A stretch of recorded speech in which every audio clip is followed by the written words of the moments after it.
नमस्कार, मी निशिगंधा. निशिगंधाची मेजबानी या यूट्यूब चॅनलवर आपल्या सर्वांचे मनापासून स्वागत आहे. पौष्टिक खा आणि स्वस्थ राहा. चंपाषष्ठी जवळ आलेली आहे, तर या दिवशी महादेवाने मणिमल्ल दैत्यांचा संहार करण्यासाठी खंडेरायांचा अवतार धारण केला होता. तर हा दिवस आपण चंपाषष्ठी दिवस म्हणून साजरा करतो.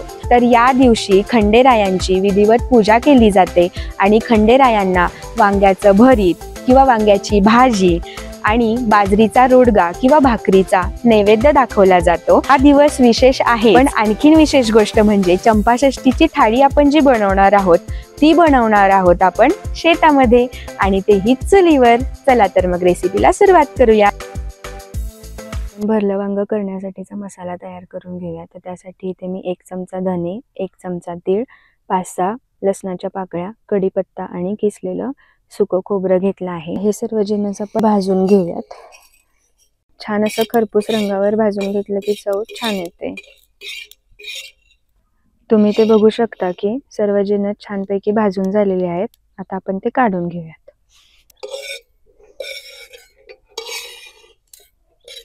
भाजलेले सर्व जिन्नस आपण खलबत्त्यामध्ये बारीक करून घेऊयात. तुम्ही ते बघू शकता मसाला छानपैकी बारीक झालेला आहे. आता आपण तो काढून घेऊयात. वांग बनवत आहोत, तर त्यासाठी आपण मसाला तयार करून घेऊयात. त्यासाठी मी कांदा घेतला आहे बारीक चिरून, बनवून घेतलेला मसाला,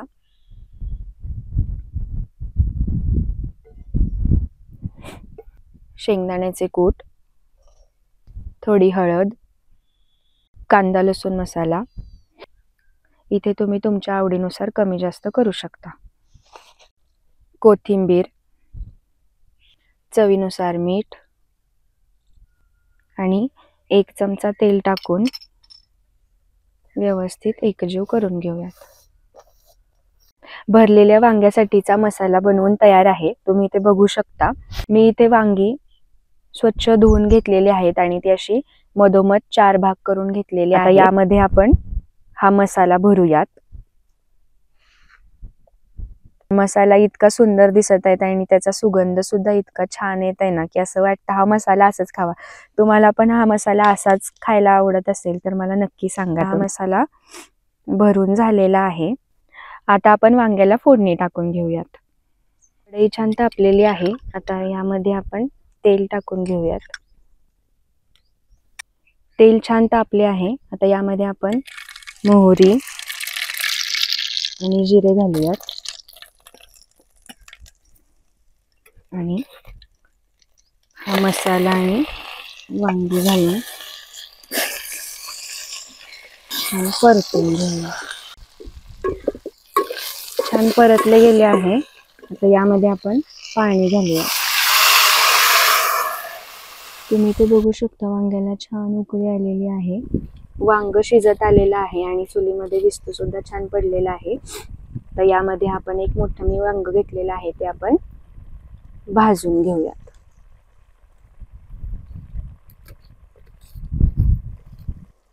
तुम्ही ते बघू शकता की वांग मस्तपैकी शिजलेलं आहे. मी इथे बाजरीची भाकरी करून घेतलेली आहे. आपण बाजरीची भाकरी किंवा रोडगे सुद्धा करू शकतो. ही भाकरी मी उलटून घेते. तुम्ही ते बघू शकता बाजरीची भाकरी सुद्धा छानपैकी भाजून तयार आहे. मी चारी बाजूने वांग मस्तपैकी भाजून घेत आहे. तुम्ही ते बघू शकता. आता आपण बघूयात वांग शिजलंय का ते कसं बघायचं. सुरी आहे आपल्याकडे. सुरीने आतमध्ये आरपार पूर्ण जात असेल तर समजायचं की वांग शिजलेलं आहे. इथे तुम्ही बघू शकता की पूर्ण आरपार गेलेलं आहे, म्हणजे आपलं वांग चांगलं शिजलेलं आहे. आता आपण ते काढूयात. तुम्ही ते बघू शकता की मी 2 वांगी छानपैकी चुलीमध्ये भाजून घेतलेली आहेत. आता ह्याची वरची साल जी आहे ती आपण काढून घेऊया. तुम्ही ते बघू शकता की वांगी चांगली भाजून निघाल्यामुळे साल सुद्धा अलगद निघते. खूप जास्त कष्ट पडत नाहीत. देठ सुद्धा असंच काढून घ्यायचं आहे. हाताने निघते हे देठ. तुम्ही ते बघू शकता. मी सालं काढून घेतलेली आहेत. आता आपण ती हातानेच वांगी अशी छानपैकी चुरून घेऊयात. तुम्ही ते बघू शकता की किती मस्त वांगी चुरली जात आहेत. अगदी आतपर्यंत वांगी छान अशी शिजलेली आहेत. वांग छान चुरून झालेलं आहे. आता यामध्ये आपण बारीक चिरलेला कांदा, एक बारीक चिरलेली हिरवी मिरची, दही आणि कोथिंबीर घालून घेऊयात.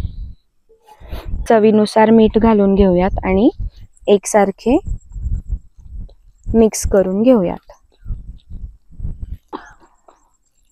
भरीत आपलं तयार आहे. आता आपण मिरचीचा ठेचा बनवून घेऊया. तर त्यासाठी मी इथे हिरव्या मिरच्या घेतलेल्या आहेत. पण या मिरच्या थोडंसं तेल टाकून चांगलं भाजून घेऊयात.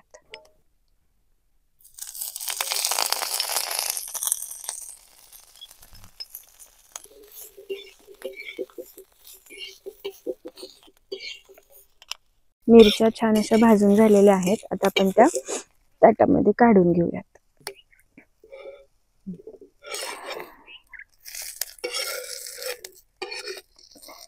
तवा छान तापलेला आहे. आता यामध्ये आपण 5-6 लसणाच्या पाकळ्या आणि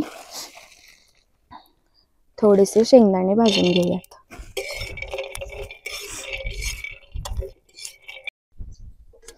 लसूण आणि शेंगदाणे सुद्धा छान भाजून झालेले आहेत. आता ते सुद्धा आपण काढून घेऊयात. ठेच्यासाठी भाजून घेतलेली मिरची,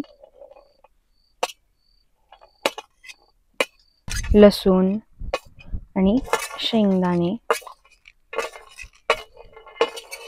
थोडंसं मीठ टाकून चांगले बारीक करून घेऊयात. तुम्ही ते बघू शकता ठेचा छानपैकी बारीक करून झालेला आहे. अर्धा बोबडाच करायचा, खूप जास्त बारीक नाही करायचा.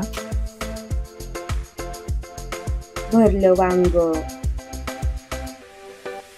भरीत, झणझणीत हिरव्या मिरचीचा ठेचा, दही भात, बाजरीची भाकरी आणि त्यावर कांद्याची पात.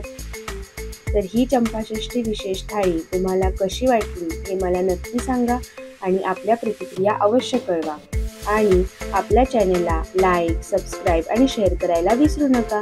तोपर्यंत पौष्टिक खा आणि स्वस्थ राहा. धन्यवाद.